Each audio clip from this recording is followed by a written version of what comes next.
ती हसते, परंतु डोळ्यापलीकडे तिने अश्रू लपवले आहेत का?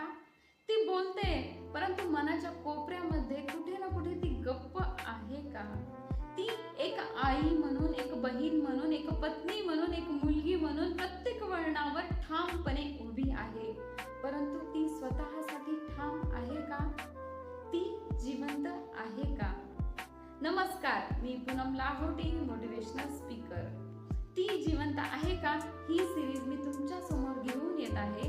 ही सिरीज भावनिक नसून एक सत्य परिस्थिती आहे आणि तेच मांडण्याचा हा माझा छोटासा प्रयत्न. संघर्ष फक्त यश प्राप्तीसाठीच करावा लागतो का? नाही.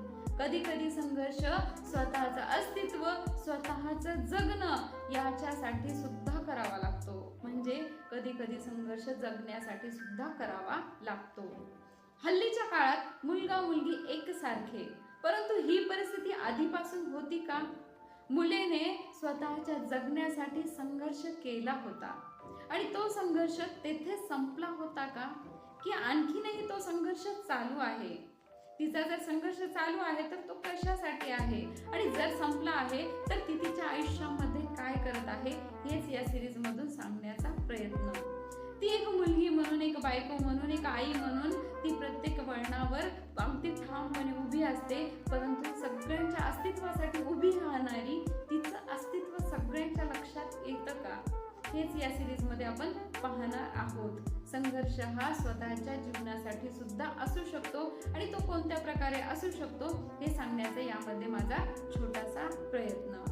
ती जिवंत आहे का या सिरीज मध्ये कोणत्याही वळणावर, कोणत्याही नात्यामध्ये ती जेव्हा ठामपणे उभी असते तेव्हा मात्र त्याचा तिच्यावर काय परिणाम होतो, किंवा तिच्या भावना दुखावल्या जातात का, किंवा मग तिचं जे अस्तित्व आहे ते अस्तित्व तिला मिळत आहे का, हे सांगण्याचा माझा हा प्रयत्न.